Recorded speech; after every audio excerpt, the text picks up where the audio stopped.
आखिर हम इंडियंस काले क्यों होते चले जा रहे हैं और माया सभ्यता के लोगों का एक ऐसा सच जो आपसे छिपाया गया है। साथ ही साथ क्या कभी आपने ये सोचा है कि आखिर क्या है अल्फा सेंचुरी सिस्टम की ऐसी सच्चाई कि मानो उसके लिए हर एक स्पेस एजेंसी पागल ही हो रही है। तो हाय गाइस, मैं हूं आकाश और आज की भी वीडियो होने वाली है काफी ज्यादा नॉलेजेबल और इंटरेस्टिंग। तो अगर आप इस चैनल पर नए हैं तो चैनल को सब्सक्राइब कर उस बेल आइकन को प्रेस जरूर कीजिएगा। गाइस, आज से कुछ समय पहले मैं ऐसी मैन इन ब्लैक मूवी देख रहा था, तो उसको देखते देखते मेरे दिमाग में ये आया कि ये जो एलियंस होते हैं ना, ये बाहर की कंट्रीज में तो देखो हमें भर भर कर देखने को मिलते हैं। जैसे बात अगर मैं ऑफिशियल स्टैट्स की करूं तो साल 1947 का आप रोजवेल इंसिडेंट उठाकर देख लीजिए, 1997 का फिनिक्स लाइट वाला इंसिडेंट उठाकर देख लो, 1980 में ये यूके में देखने को मिल गए, 1976 में ये ईरान में भी देखने को मिले थे और आज भी ये भर भर कर कभी भी हमें न्यूजीलैंड में या ऑस्ट्रेलिया जैसी कंट्री में भी ऐसी अजीबोगरीब चीजें हमें देखने को मिल जाती हैं। तो अब यहाँ पर आप खुद ही इस बात को सोचिए कि भाई एक तरफ तो हम छाती ठोक कर ये बोलते हैं कि जो हमारा इंडियन कल्चर है ये पूरी दुनिया में सबसे पुराने कल्चर्स में से एक कल्चर है,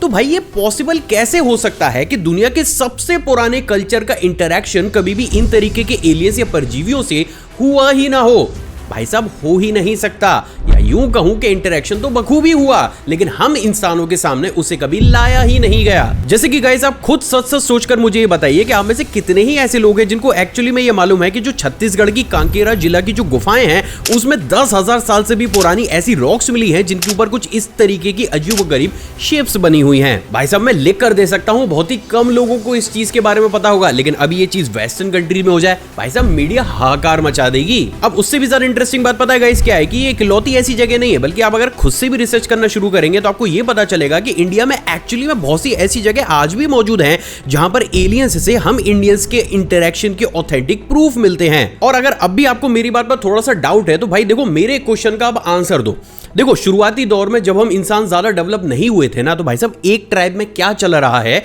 उसका पुख्ता जवाब 50 किलोमीटर दूर मौजूद दूसरी ट्राइब के लोगों को भी नहीं होता था। तो ये कैसे पॉसिबल हो सकता है कि इंडिया में इंसानों ने जिस तरीके की यूएफओ देखी या एलियन देखी, यूएसए, न्यूजीलैंड, साउथ अफ्रीका, बाकी के कंट्रीज के लोगों ने भी ठीक वही चीज देखी, क्योंकि वहां पर भी बहुत सी ऐसी गुफाएं या फिर चीजें मिली हैं जहां पर एलियंस की इसी तरीके की शेप को कार्व किया गया है। तो भाई साहब, ये कैसे पॉसिबल हो सकता है कि एक इंसान इंडिया में बैठकर जो चीज हजारों साल पहले देख रहा था, हजारों साल पहले वही मतलब दूसरी कंट्री के इंसान वही चीज देख रहे थे। नहीं मतलब आज का तो स्थिति ठीक है कि मैं व्हाट्सएप कर दूंगा, आपको मालूम है, आपने उसी तरीके की पेंटिंग को बना लिया, लेकिन 10,000 साल पहले, 20,000 साल पहले ये पॉसिबल हो ही नहीं सकता। तो गाइज, अगर आप क्लियरली मुझसे पूछेंगे तो गाइज मैं तो क्लियरली बोलूंगा कि भाई मेरे हिसाब से तो उस समय कोई ना कोई ऐसी सुपर पावर या परजीवी मौजूद जरूर थे। और आज की डेट में भी आप उठाकर देख लीजिए, आप नासा से पूछिए, सब चौड़ी छाती करके बोलेंगे कि नहीं जी, एलियन जैसी कोई चीज नहीं होती। बट टेक्निकली अगर आज की डेट में भी आप नासा की टेक्नोलॉजी को डिकोड करना शुरू करेंगे ना, भाई साहब आज की डेट में भी 50% से ज्यादा इनकी जो टेक्नोलॉजी है ना वो एक्स्ट्रा टेरिटोरियल ही निकलेगी। बट अफसोस, ये सच्चाई हम इंसानों के सामने कभी भी कर बाहर नहीं लाई जाती। गाइस, ये जो अपना डायनासोर वाला एरा था ना, वहां पर जो स्पाइडर्स हुआ करते थे या फिर उनके जो क्लोज एंसेस्टर्स हुआ करते थे, उनका साइज ना आज के कंपैरिजन में काफी ज्यादा मैसिव हुआ करता था। और देखो, ये बात मैं कोई ऐसी हवा में बस फेंक नहीं रहा हूं, इसके तमाम फॉसिल्स या फिर इंफॉर्मेशन आपको भर भर कर इंटरनेट पर देखने को मिल जाएगी। यानी कि सिंपल लैंग्वेज में, अगर आज की डेट में मेरे पास कोई एक ऐसी टेक्नोलॉजी मौजूद हो जिसके थ्रू मैं आपको पकड़कर डायनासोर के एरा में ले जाऊं, तो देखो डायनासोर तो तब भी बहुत बड़ी चीज हो गई। जो स्पाइडर का एक्चुअली साइज उस समय हुआ करता था ना, वो भी हम इंसानों के लिए एक बहुत बड़ा खतरा था। अब यहां तक की रियलिटी जानने के बाद कुछ लोगों के दिमाग में यह आया होगा कि आकाश भाई, ये कौन सा दौरा पड़ गया आज आपको जो इतिहास में हमें ले जा रहे हो, क्योंकि आज की डेट में देखो 90% जो स्पाइडर स्पीशीज हैं वो इतनी ज्यादा छोटी हैं कि भाई साहब हमारे पैर के नीचे वो आ जाए हमें तब भी पता ना चले। लेकिन गाइस, आप मुझे खुद से ये बताइए कि क्या इस पूरी दुनिया में कोई भी एक ऐसा इंसान है जो इस बात की गारंटी ले सकता है कि जो चीजें हमें आज देखने को मिल रही हैं आगे आने वाले समय में भी वैसे ही देखने को मिले? पहले अब इस चीज को मैं क्यों बोल रहा हूं, चलिए उसे भी प्रूफ करता हूं। एक्चुअली गाइस, रिसेंटली यूके के रिसर्चर्स ने ये देखा कि भाई उनके यहाँ की जो स्पाइडर्स है उनका जो साइज है वो ईयर बाय ईयर बढ़ता हुआ चला जा रहा है। यानी कि आज से जो 15 से 20 साल पहले जो स्पाइडर्स हमें ढंग से अपनी आंखों से भी नहीं दिखती थी ना, वही स्पाइडर की वही स्पीशी आज की डेट में इंसान की हथेली से भी ज्यादा बड़ी हो गई है। तो शायद अब रिसर्चर्स की तरह आपके भी दिमाग में यह आया होगा कि भाई आखिर ये चमत्कार हो कैसे रहा है। तो देखो गाइस, प्रैक्टिकली हमारे आसपास का जो एनवायरनमेंट होता है ना, एक्चुअली ये डिसाइड करता है कि आज की डेट में या आगे आने वाली समय में स्पीशी का स्ट्रक्चर और साइज होगा कैसा। जैसे देखो, बात अगर मैं हजारों साल पहले की करूं तो हम इंसानों का जो स्ट्रक्चर होता था ना, वो काफी ज्यादा बड़ा और पावरफुल होता था। लेकिन जैसे जैसे हमारे आसपास का एनवायरनमेंट चेंज हुआ, हवा से ऑक्सीजन कम होती हुई चली गई, तो हमारा जो कोर स्ट्रक्चर है सिकुड़ता हुआ चला गया। और ये चीज देखो, अब आगे आने वाले 50 से 60 सालों के बाद भी आप देखिएगा कि जो उस समय इंसान पैदा होंगे ना, उनका साइज हमसे भी ज्यादा, काफी ज्यादा सिकुड़ा हुआ या छोटा होगा। लेकिन देखिए गाइस, बात अगर स्पाइडर्स की जाए तो जैसे जैसे ग्लोबल वार्मिंग बढ़ती हुई चली जा रही है, स्पाइडर्स का जो कोर साइज है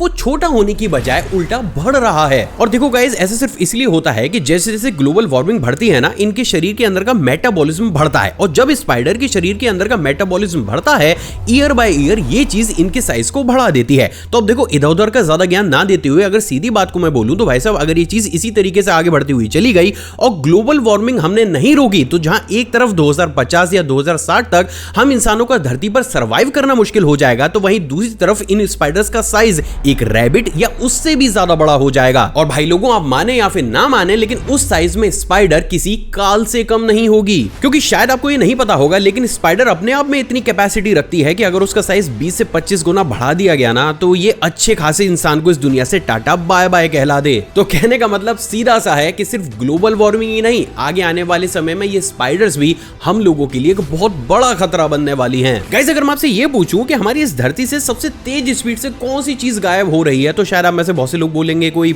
एनिमल की स्पीशी, फसलें या पानी, राइट। लेकिन भाई साहब, जो चीज सबसे ज्यादा बड़े स्केल पर खत्म हो रही है ना, वो कुछ और नहीं बल्कि हमारे पेड़ हैं। और ये स्पीड कितनी ज्यादा है, इस बात का अंदाजा सिर्फ इसी चीज से लगा सकते हैं कि भैया साल 2010 में हमारा जो यूएस है ना, इसने बड़े जोरों शोरों से एक रिसर्च को शुरू किया। हालांकि ये रिसर्च 2020 तक भी प्रॉपर तरीके से की गई, जिसमें उनको ये पता चला कि जो हमारी अर्थ है उससे मिनिमम 10 करोड़ पेड़ हर साल खत्म हो रहे हैं। और ये आंकड़ा जितना ज्यादा बड़ा था, 2020 तक आते आते ये आंकड़ा दुगना या तिगुना हो चुका था, जिसके बाद डर के मारे रिसर्चर्स को ये रिसर्च बंद करनी पड़ी। तो अब आप लोग मुझसे पूछोगे कि भाई डर का है बात का, तो देखो गाइस, अगर ये रिसर्च आगे कंडक्ट की जाती और बाई चांस इसका जो आंकड़ा था वो ऑथेंटिकली लोगों के सामने आ जाता, भाई साहब लोगों की रातों की नींदें उड़ जाती और इन तरीके की एजेंसीज पर प्रेशर आता सो अलग। क्योंकि गाइस, आप मुझे खुद ये बताइए कि अभी जो आंकड़ा मैंने आपको ये बोला है, कितने ही ऐसे न्यूज आर्टिकल है जिसमें आंकड़ा आपको देखने को मिला होगा। भाई साहब, मैं लिख कर दे सकता हूं 1 या 2, इससे ज्यादा बारी आंकड़ा आपके सामने कभी भी नहीं आया होगा। अब गाइस देखिए, इन पेड़ों के साथ सबसे बड़ी प्रॉब्लम ये है कि कोई भी इंस्टीट्यूट या फिर अगर मान लो मैं भी आपसे बोलूं कि भाई पेड़ लगाओ, बार बार बोलूं इस चीज को पेड़ लगाओ, तो देखो 100 में से 90 लोग तो इस बात को बोलेंगे कि चलना भाई, क्यों ज्ञान दे रहा है, अपना काम करना। और जो 10 लोग हैं, मान के चलिए वो पेड़ लगाना भी शुरू कर दें, तो वो कितने ही पेड़ लगा देंगे भाई? वो 1 महीना लगा देंगे, 2 महीने लगा देंगे, 3 महीना लगा देंगे, कोई तो एंड होगा ना। और प्रैक्टिकली गाइस, ये बात रिसर्चर्स को बखूबी समझ में आ चुकी है कि हमारा जो आज का पैटर्न है ना, उस हिसाब से इस प्लेनेट पर हम पेड़ों को बचा तो ना सकते। और शायद गाइस आपको ये बात मेरी अभी काफी ज्यादा कड़वी लग रही हो, लेकिन यही वो एक सबसे बड़ा रीजन है जिसके चलते हुए प्रेजेंट डेट में जितने भी बड़े बड़े एनवायरनमेंट से रिलेटेड रिसर्चर्स है ना, वो पेड़ को बचाने की अपील करने की बजाय आर्टिफिशियल पेड़ बनाने में जुटे हुए हैं। एंड सरप्राइजिंगली उसका एक शुरुआती नमूना अभी आपको आपकी स्क्रीन पर देखने को भी मिल रहा है। अब इंटरेस्टिंगली, इस पेड़ का भी प्राइमरी काम हवा से कार्बन डाइऑक्साइड को कम करके ऑक्सीजन को ज्यादा प्रोड्यूस करना है। पर देखो गाइस, नेचुरल चीज नेचुरल ही होती है, और इसलिए भी अभी जो ये प्लांट्स बनाकर तैयार किए गए हैं, ये उतनी एफिशिएंसी के साथ काम नहीं कर रहे हैं जितना कि एक नेचुरल प्लांट या फिर ट्री करता है। बट हमें उम्मीद लगा सकते हैं कि आगे आने वाले 20 या 30 सालों के बाद हम एक्चुअली में ऐसे प्लांट्स या फिर ट्रीज को बनाकर तैयार कर लें जो कि नेचुरल पेड़ों को रिप्लेस कर सके। अब देखो गाइस, उससे भी ज्यादा हैरान करने वाली बात यह है कि खुद रिसर्चर्स का यह कहना है कि जिस डायरेक्शन में हम आगे बढ़ते हुए चले जा रहे हैं, आगे आने वाले 50 साल, 70 साल या 80 सालों के बाद जो ये नेचुरल ग्रीनरी है ना, ये आगे आने वाले बच्चों को ना सिर्फ किताबों में ही देखने को मिलेगी। क्योंकि प्रैक्टिकल बेसिस पर हम लोग अगर जिंदा रह पाए तो हमें जिंदा ये आर्टिफिशियल प्लांट्स ही रख पाएंगे। और एक ऐसी सच्चाई है जो खुद से कभी चलकर आपके पास नहीं आएगी, नहीं आपको कोई बताएगा, बट प्रैक्टिकली यही रियलिटी है। क्योंकि हम इंसान पेड़ बचाने में फेल होते हुए चले जा रहे हैं। गाइस, माया सभ्यता के जो लोग हैं उन्हें ना सिर्फ काफी ज्यादा इंटेलिजेंट माना जाता है, बल्कि उनके बारे में यह भी कहा जाता है कि अगर उन्होंने 10 भविष्यवाणियां की हैं तो 10 में से 7 सही साबित हुई हैं, जिसके चक्कर में उन्हें काफी ज्यादा एक्स्ट्रा ऑर्डिनरी स्पीशिया सभ्यता के लोग भी माना जाता है। बट क्यों माना जाता है एक्स्ट्रा ऑर्डिनरी? मतलब एक्स्ट्रा ऑर्डिनरी मानना तो भाई मुझे मान लो, नहीं, मानना ही तो है, मतलब कुछ तो ऐसा साइंटिफिक बेस होगा ना जिसके आधार पर हम ये कह सके कि हाँ भाई देखो ये बंदा कुछ एक्स्ट्रा ऑर्डिनरी है। वेल गाइस, सच बताऊं तो जी हाँ, एक बहुत बड़ा डिफरेंस है जो शायद आपके सामने कभी भी नहीं लाया गया, और वो है इस सभ्यता के लोगों का दिमाग। असल में आज से कुछ समय पहले मेक्सिको के रिसर्चर्स को अंडर वाटर 12,000 साल पुराना एक ह्यूमन स्कल मिला, जिसके ऊपर जब उन्होंने रिसर्च को कंडक्ट करना शुरू किया तो खुद रिसर्चर्स ने ये बोला कि भाई देखो 99% ऐसे केसेस हैं कि जो ये स्कल है ना, ये उस इंसान का रहा होगा जिसका संबंध माया सभ्यता से जरूर रहा होगा। अब देखो गाइज, उससे भी ज्यादा इंटरेस्टिंग बात यह है कि जब इस स्कल के स्ट्रक्चर का ऑब्जर्वेशन किया गया तो रिसर्चर्स को यह पता चला कि ये जो ह्यूमन रहे होंगे, इनके दिमाग का जो ब्रोकास एरिया है उसके पास एक एक्स्ट्रा पार्ट जरूर मौजूद रहा होगा। अब आगे बढ़ने से पहले बता दूं कि जो ये ब्रोकास एरिया होता है, ये नॉर्मली हमारे दिमाग के लेफ्ट हेमिस्फीयर के फ्रंटल लोब में होता है, और इसका जो देखो बेसिक काम होता है ना, वो लैंग्वेज को जनरेट करना और शब्दों को समझकर उसे लैंग्वेज में प्रोसेस करने का होता है। मतलब इस फैक्ट को किस लैंग्वेज के आधार पर मैं आपको समझाऊंगा और उसे सुनकर आप क्या समझ रहे हैं, यही काम इस ब्रोकास एरिया का होता है। अब देखो गाइस, यहां पर शायद आप ये बोलोगे कि भाई इसमें फिर कौन सा नया तीर मान लिया, कम्युनिकेट तो हमारे दिमाग भी एक दूसरे से कर रहा है, फिर इसमें प्रॉब्लम ही क्या है। तो देखो गाइस, ये जो पार्ट है ना, जो माया सभ्यता के लोगों में था, वो पार्ट एक्चुअली में कम्युनिकेट करने के लिए तो था, लेकिन प्रैक्टिकल बेसिस पर वो हम इंसानों से कम्युनिकेट करने के लिए नहीं था। यानी कि देखो गाइस, टेक्निकली अगर इस चीज को सोचा जाए तो हाँ, माया सभ्यता के लोगों के दिमाग में एक एक्स्ट्रा पार्ट या एक्स्ट्रा ऐसी सुपर पावर थी जिसका इस्तेमाल वो किसी दूसरे परजीवी, किसी एनिमल या किसी भी एक ऐसी स्पीशीज से कम्युनिकेट करने के लिए करते थे जो एक्चुअली में दिमाग के उस पार्ट से निकले सिग्नल्स को कैच कर सके। हालांकि देखो गाइस, बात बढ़ा चढ़ाकर नहीं बोलूंगा, to be very honest, researchers को अभी ये नहीं पता चल पाया है कि प्रैक्टिकली में किस स्पीशीज से वो कम्युनिकेट करने के लिए इस पार्ट का इस्तेमाल करते थे। लेकिन अगर इस चीज को आप देखो उनकी फ्यूचर प्रेडिक्शन की पावर से मिलाकर देखेंगे तो काफी हद तक इस राज से तो पर्दा खुल जाता है कि एक्चुअली में उन्हें फ्यूचर के बारे में कैसे पता चल जाता होगा। मे भी हो सकता है कि वो हमसे ज्यादा एडवांस किसी और सभ्यता से कांटेक्ट करते हो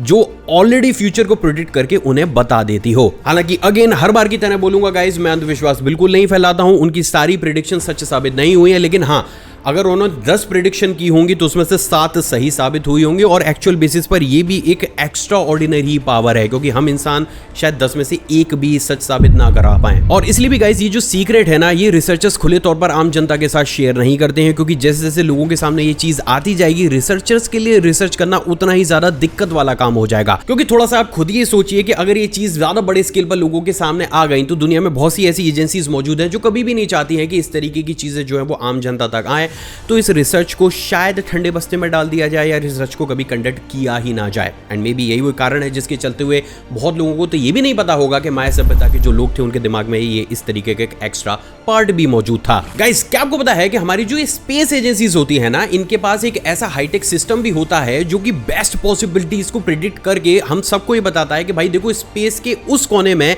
जीवन यानी कि लाइफ होने की मैक्सिमम पॉसिबिलिटीज हैं। अब इंटरेस्टिंग बात क्या है कि साल 2016 से अब तक, चाहे वो नासा हो, रशिया की स्पेस एजेंसी हो, चाइना की स्पेस एजेंसी हो, सभी के सिस्टम ने हम इंसानों के सामने एक नाम रखा है जिसका नाम है अल्फा सेंचुरी सिस्टम। बेसिकली ये भी एक अलग आकाशगंगा है जिसका खुद का सूरज है, और उसके जो प्लैनेट्स है ना, वो भी काफी हद तक उसी तरीके से बिहेव करते हैं जैसे हमारी आकाशगंगा के प्लैनेट करते हैं। और यही वो रीजन है जिसके चलते हुए ये जो सिस्टम है, इसकी जानकारी लेने के लिए हर एक स्पेस एजेंसी काफी ज्यादा एक्साइटेड रहती है। लेकिन गाइस, प्रॉब्लम बस इतनी सी है कि ये जो अल्फा सेंचुरी सिस्टम है ना, ये हमारी अर्थ से 4 लाइट ईयर की दूरी पर मौजूद है। और अगर आपको ये दूरी काफी ज्यादा कम लग रही हो तो मैं आपको बता दूं कि वॉयेजर 1, जिसकी बड़ी बड़ी मिसालें हम पूरी दुनिया में देते फिरते रहते हैं ना, वो सिर्फ 1 लाइट ईयर का ही 0.0025% दूरी को कवर कर पाया है। तो 4 लाइट ईयर की दूरी को कवर करना भाई, ये तो किसी ख्वाब से कम नहीं है। और शायद इसी ख्वाब को हकीकत बनाने के लिए प्रेजेंट डेट में नासा एक बेहद ही सीक्रेट मिशन पर भी काम कर रही है जिसका नाम है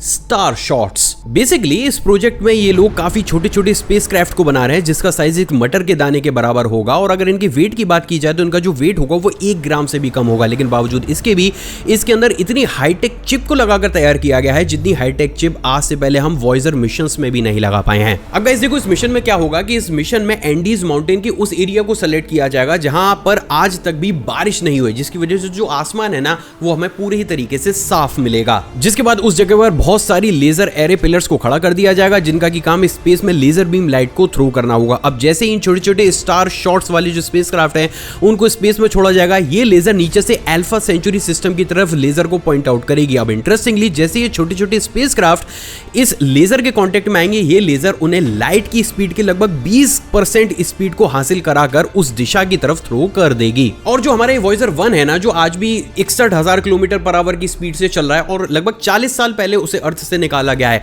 उस तक को भी भाई साहब इसे पीछे छोड़ने में इन इसके जो स्पेसक्राफ्ट है छोटे छोटे, इन्हें सिर्फ 4 दिन लगेंगे। लेकिन गाइस फिर भी इनको अल्फा सेंचुरी सिस्टम तक पहुंचने में देखो 20 सालों का समय लगेगा और उसके बाद भी उस सिस्टम में जीवन मौजूद है या फिर नहीं, उस डेटा को कलेक्ट करके अर्थ पर रेडियो वेव्स की फॉर्म में पहुंचाने में इन्हें 4 और साल लगेंगे। यानी कि ये बात आप लिख कर रख लीजिए कि अगर उस सिस्टम में जीवन मौजूद होगा तो उसकी पूरी ही कुंडली आज से लगभग 30 सालों के बाद हम खोल चुके होंगे। और बाई चांस अगर वहां पर हमसे भी ज्यादा एडवांस सभ्यता वाले लोग हुए और वो गुस्से में आ गए तो अर्थ पर आकर वो हमें खोल देंगे। आखिर हम इंडियंस काले क्यों होते चले जा रहे हैं? वेल गाइस, आज की इस वीडियो में हम एक ऐसे टॉपिक के बारे में बात करने वाले हैं जिसके बारे में आपको शायद ऑथेंटिक इन्फॉर्मेशन तो कहीं से भी नहीं मिली होगी, लेकिन इस चीज को आपने फील तो जरूर किया होगा, क्योंकि अगर आप हमारी कंट्री के पास्ट ट्रेंड को उठाकर देखोगे तो आपको ये बात पता चलेगी कि जो हम इंडियंस है ना, हमारी जो स्किन का टोन है वो ईयर बाय ईयर साफ होने की बजाय हल्का सा डार्किश सा होता हुआ चला जा रहा है। बट प्रैक्टिकली ऐसा क्यों हो रहा है, चलिए इसको भी साइंटिफिक वे में जानने की कोशिश करते हैं। तो गाइस देखिए, इसके पीछे ना बहुत से बेसिक फैक्टर्स मौजूद हैं, जैसे कि डाइट और स्ट्रेस या फिर हम किस माहौल में रह रहे हैं। एंड ऑनेस्टली इनके बारे में मैं बात बिल्कुल भी नहीं करूंगा, क्योंकि ये बहुत ज्यादा बेसिक चीजें हैं जो कि आपको कहीं पर भी देखने को मिल जाएंगी। और अगर आप इस चैनल को फॉलो करते हैं तो भाई साहब बेसिक चीजें हमने करनी जमाने पहले छोड़ दी हैं। तो गाइस अब देखो, इस कंडीशन में अगर बात प्रैक्टिकल और साइंटिफिक रीजन 1 की जाए तो वो है जेनेटिक इवोल्यूशन। तो गाइस देखो, जैसा हमारा शरीर है या हमारा दिमाग है, ये एक टाइम के बाद इवॉल्व होता है ना, ठीक उसी तरीके से हमारे जो जेनेटिक्स होते हैं वो भी टाइम टू टाइम इवॉल्व होते रहते हैं। अब ये इवॉल्व क्यों होते हैं? तो देखिए बेसिकली अगर ये इवॉल्व नहीं होंगे तो जिस भी एनवायरनमेंट में हम रह रहे हैं, हमारा सर्वाइव कर पाना काफी ज्यादा मुश्किल हो जाएगा। क्योंकि गाइस सर्वाइवल के लिए बेस्ट फिजिकल स्ट्रक्चर जो है उसको प्रोवाइड करने की कोर पावर हमारे जेनेटिक्स के अंदर ही होती है। तो गाइस अब देखो, बात अगर मैं इंडिया सब कॉन्टिनेंट की करूं तो वहां पर हम लोग है ना, हमारे अंदर मेलानिन पिगमेंट का जो प्रोडक्शन है वो कम होने की बजाय उल्टा बढ़ रहा है। देखिए गाइस, हमारी जो ये इंडिया है या इंडियन सब कॉन्टिनेंट है, वहां पर अब पिछले काफी लंबे समय से एयर पोल्यूशन और सन की यूवी रेस का जो रेडिएशन है वो काफी ज्यादा बढ़ता हुआ चला जा रहा है। अब ये जो मेलानिन पिगमेंट होता है ना, इसका प्राइमरी काम ही हमें सन की यूवी रे से प्रोटेक्ट करने का होता है। अब देखो भाई लोगों, बिल्कुल बेसिक सी चीज है, जितना ज्यादा पोल्यूशन और सन की यूवी रेज उतना ही इंसानों के अंदर मेलानिन का प्रोडक्शन। क्योंकि अगर ये प्रोडक्शन हमारी बॉडी के अंदर नहीं बढ़ाना भाई साहब, तो आज की डेट में भी हर 10 में से 8 लोगों को स्किन कैंसर हो जाएगा। पर ऐसा होता है नहीं। लेकिन गाइस वो कहते हैं ना कि हर एक अच्छी चीज का एक अलग साइड इफेक्ट भी होता है, और जो ये पिगमेंट है ना, इसका सबसे बड़ा साइड इफेक्ट ये है कि जब इसका प्रोडक्शन हमारी बॉडी के अंदर बढ़ता है तो ये हमारी स्किन टोन को साफ करने की बजाय हल्का सा डार्किश कर देता है। यानी कि सिंपल लैंग्वेज में अगर मैं आपकी बात बोलूं तो हमारी कंट्री या हमारे सब कॉन्टिनेंट में एयर पोल्यूशन और सन का यूवी रेडिएशन देखो जिस लेवल से बढ़ता हुआ चला जाएगा, उसी लेवल से हमारा जो ये रंग है ये आगे आने वाले समय में सांवला होता हुआ चला जाएगा। तो वहीं दोस्तों, अब बात अगर दूसरे कारण की करूं तो वो है एथनिक मिक्सिंग। अब इसे समझने के लिए जरा आप मुझे खुद ही बताइए कि आज से लगभग 30 साल पहले या 40 साल पहले इंडिया में कितनी ही इंटरकास्ट मैरिजेस या फिर विदेश के लड़की लड़कियों से शादी होती थी। वैसे मैं गारंटी से बोल सकता हूं उस समय ऐसी शादियों को ना फिंगर टिप्स पर याद कर सकते थे। मतलब बहुत रेयर होती थी यार कि दूसरी कास्ट में शादी हो गई या फॉरेनर की किसी लड़के से शादी कर ली या लड़की से शादी कर ली। 50-60 साल पहले ऐसा नहीं होता था। लेकिन अब आप मुझे खुद ही बताओ कि आज क्या हो रहा है। आज क्योंकि हम देखो उस पैटर्न को छोड़कर आगे बढ़ चुके हैं, तो हमें से बहुत से लोग दूसरी कास्ट या दूसरी बिरादरी के लोगों के साथ शादी कर रहे हैं। सिर्फ इतना ही नहीं, बल्कि आज की डेट में तो बहुत से इंडियंस फॉरेनर से भी शादी कर लेते हैं। तो देखो गाइस, इस कंडीशन में क्या होता है, इस कंडीशन में आगे आने वाली जो पीढ़ी होती है ना, उसका जेनेटिक्स मेकअप पूरे तरीके से चेंज हो जाता है। तो देखो गाइस, अब इस कंडीशन में क्या होगा कि अगर आपने किसी दूसरी कास्ट में या दूसरी बिरादरी में शादी की है, अब क्योंकि आगे आने वाली पीढ़ी का जेनेटिक स्ट्रक्चर तो चेंज हो ही गया है, तो अगर पेरेंट में से कोई भी एक सिंगल पेरेंट का भी रंग थोड़ा सा सांवला है तो 99% केसेस ये होंगे कि आगे आने वाली जो पीढ़ी होगी उसका रंग सांवला होगा। सिर्फ इतना ही नहीं, बल्कि हम ये भी मान लें कि दोनों ही पेरेंट है, उनका रंग साफ है, बिल्कुल क्लियर है। तो देखो, हो सकता है कि जो लेडीज के पूर्वज रहे हों, फादर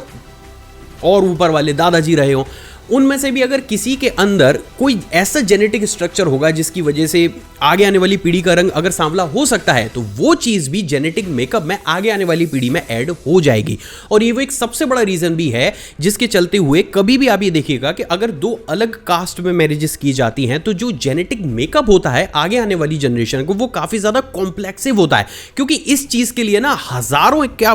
मैं कह रहा हूं सिंपली लाखों ऐसे फैक्टर्स मिल जाते हैं जिसकी वजह से जो कोर जेनेटिक्स है अगली पीढ़ी का वो चेंज हो जाता है। और उसमें अगर बिल्कुल सिंपल लैंग्वेज में बोलूं तो देखो 90% केसेस ऐसे होते हैं कि आगे आने वाली जो पीढ़ी होगी उसका रंग अपने पेरेंट्स से थोड़ा सा सांवला होगा। शुरू में नहीं होगा, लेकिन आगे आगे जैसे जैसे उसकी उम्र बढ़ती जाएगी वो हल्का सा डार्किश या सांवला हो जाएगा। और देखो ये जो जेनेटिक मेकअप की वजह से कलर डार्क होने वाली प्रॉब्लम है ना भाई साहब, ये 99% सिर्फ इंडियंस में ही देखने को मिल रही है। मे बी अब ये कह सकते हो आप कि वो शुरुआती दौर से ही इंटरकास्ट मैरिजेस करते हैं, तो मे बी उनका जो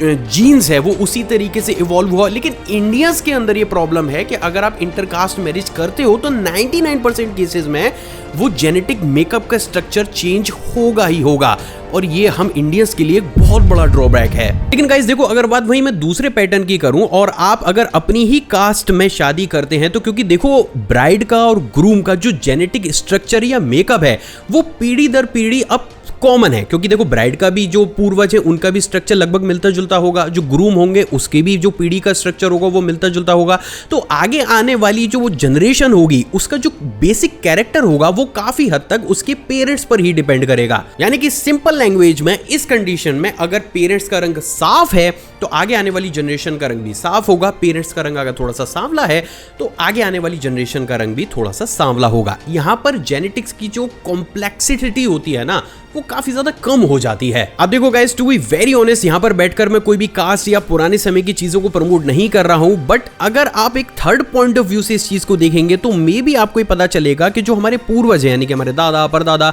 वो शायद इसलिए ज्यादा फोर्स करते थे कि जो शादी हो वो एक ही कास्ट में हो। लेकिन गाइस देखो, अभी ऑनेस्टली इस चीज को मैं ज्यादा फोकस नहीं करूंगा क्योंकि ये थोड़ा सा किसी को अच्छा लगता है, किसी को नहीं, टू बी वेरी ऑनेस्ट, तो मैं इस चीज़ को ज़्यादा कवर नहीं करूंगा। बट हाँ, ये एक बेसिक सबसे बड़ा फैक्टर हो सकता है कि जिस तरीके से आज हमारी जो एथनिक मिक्सिंग हो रही है या हमारी डीएनए की जो मिक्सिंग हो रही है, जिसकी वजह से क्या हो रहा है कि आज की डेट में आप पूरे वर्ल्ड के अगर सेट्स को उठाकर देखेंगे तो इंडिया ऑलमोस्ट टॉप पर रैंक करता है, जहां के लोगों का जो स्किन टोन है या कलर है वो ईयर बाय ईयर डार्किश होता हुआ चला जा रहा है। सो आई होप गाइज जो मैं समझाना चाहता था वो आपको समझ में आ गया होगा। आई होप दोस्तों आज का एपिसोड आपको पसंद आया और आपने ऑलरेडी इस वीडियो को लाइक कर दिया होगा। मुझसे इंटरेक्शन बढ़ाना चाहते हैं नीचे कमेंट सेक्शन में कमेंट कीजिएगा, या फिर आप चाहें तो मुझे इंस्टाग्राम पर भी फॉलो कर सकते हैं। जय हिंद।